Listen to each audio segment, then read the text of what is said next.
welcome back to Weird Soda for Life. Now we're gonna have to be careful with this soda. One might say we'd have to treat it gingerly. Ah, ah, you get it anyway. Welcome back. We are in week 3 of the Chrissy went to the Bahamas and brought some soda back to her. Unfortunately, this is the last of my Bahamian. My gosh, you would think after 3 weeks I would remember how to pronounce that, but you'd be wrong. Um, but this is week 3 of those sodas. And so we are ending on what I suspect is going to be a very spicy note. That's right, we are trying Barrett Stone Ginger Beer.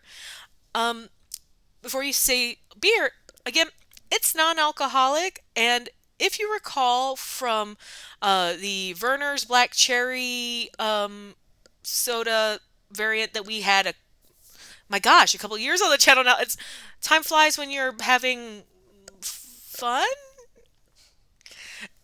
Anyway, um, we talked about that, the difference kind of between ginger beer and ginger ale.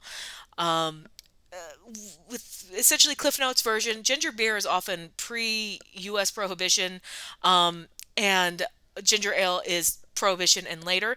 Ginger beers tend to be sweeter and oftentimes more spicy than ginger ale, which tends to be drier. A lot of this is due to the fact that during Prohibition, ginger ale was created as a secret mixer for the alcohol that you weren't supposed to have. Um, and this is no exception. Although its founding was in the Bahamas, um, so you think maybe U.S. prohibition didn't matter to it. Its origins are actually from the 19th century. In fact, Barrett's Stone Ginger Beer is over 150 years old. It was founded in 1874. Um, Not a lot of history on that other than the date, but just like all good ginger beers, which apparently are kind of made for mixers, we've actually had that discussion too with oh my gosh, what was that? The Cock and Bull soda that we had, which essentially got paired up with like brass cups for Moscow mules, right? Um, this is an excellent mixer, and it's made to be a mixer. If you've ever had a dark and stormy, which is the combination of ginger beer that's mixed with dark rum, you've probably had this because this is actually the ginger beer that's associated with it. This is the mixer. Uh, Rumor has it, like the origins of a dark and stormy are that some British naval officers really liked the rum, but they needed something to cut through it a little bit. They wanted something to accent it, so ta-da! Um, no rum today here. Don't get me wrong, I do love a rum, but I figure y'all don't need to see that. Like, I can be dark and stormy in my own time, off the channel or after dark. Anyway, um, but other than that, like, so we have it, and it's again another like drink that's associated with Bahamas.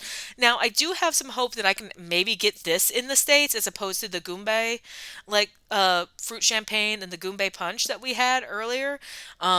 So if I really like it, great. I don't know if I'm going to. I tend to like ginger ales more than I like ginger beers, which we also discussed in that Vernor video, which if you're interested, well, I'll link it at the end of this one. With that, let's take a look at the label. Um,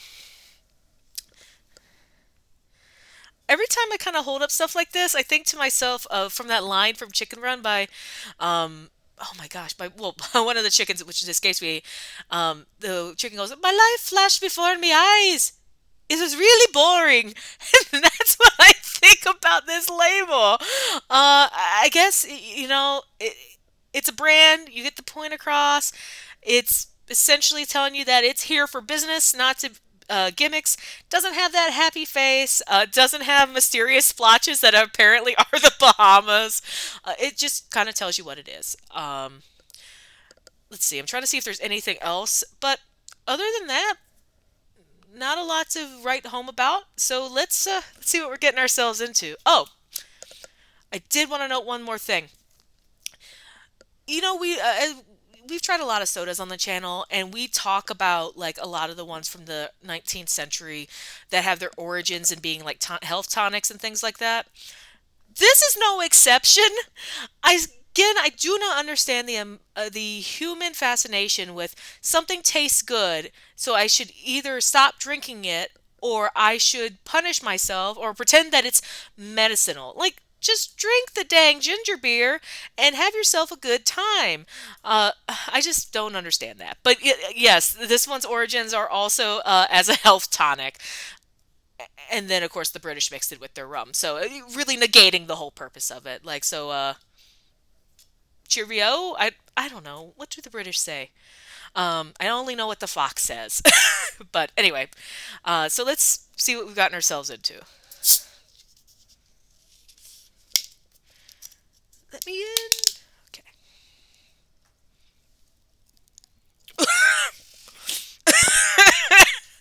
Okay. That was definitely gingery. Whew, okay.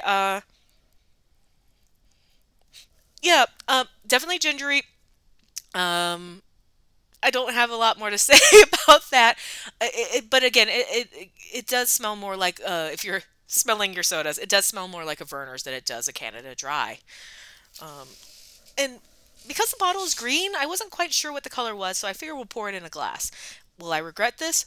Probably. Oh, okay. It's just cloudy, like bath water after you've sat in it too long. Don't judge me. Anyway, but yeah, you can see there's maybe a little bit of a yellow tinge, but actually, it kind of looks like Fresca. Um, and that definitely makes the ginger breathe a little more. With that, bottoms up.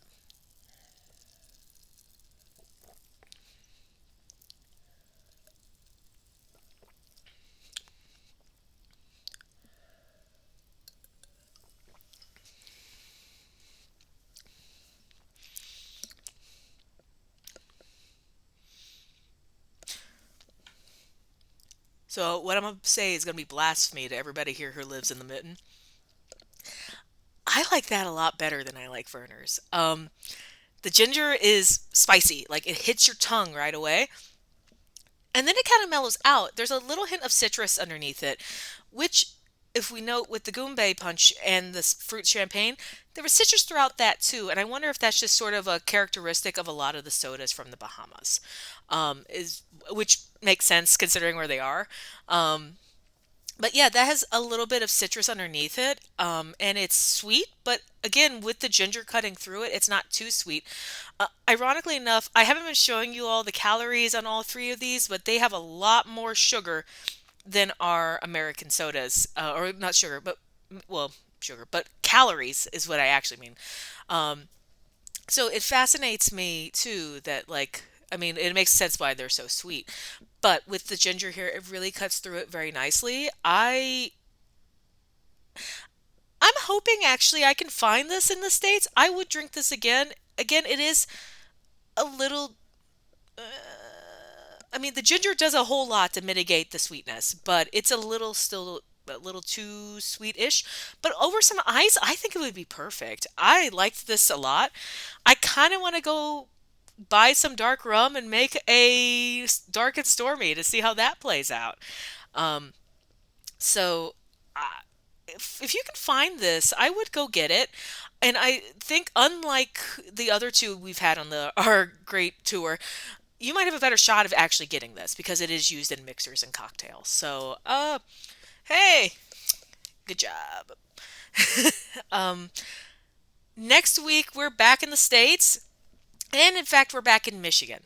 Fago has released two new flavors, and friends of the channel, obviously Chief Procurement Officer Porter and friend of the channel Emily, have both alerted me to them, and I got them both. And so the two flavors are Bubble Pop and Super Pop. I flipped a coin, and we're going to try the Fago Bubble Pop next week. It's supposed to taste like pink bubble gum, but I will be the judge of that. um, But we will try that. And until next time, drink weird. And instead of leaving you with something a little weird to say, um, without getting too political, I work in libraries, and the American library system needs your support more than ever. And I would encourage you, if a library or a librarian, if you loved books, if you've loved like programs, if you love story time, if you've just stayed somewhere in a library and just use the internet, if somebody's helped you there, please call or write your senators. It's important now more than ever. Um, I wish I could end this on a happier note, but a lot of us in the profession are concerned.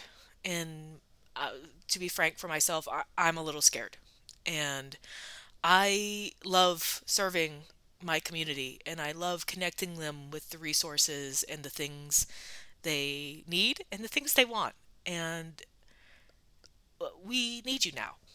So if you like my videos, I would encourage you to call or write your senators to tell them to stop IMLS from being destroyed. And if you're not comfortable calling, ALA has essentially a one-click email. You put in your address, it'll find all of your representatives, and it has the email, and all you have to do is click and send. So please do that. Um, and we'll see you next week, and we'll try some Fago. See you next time.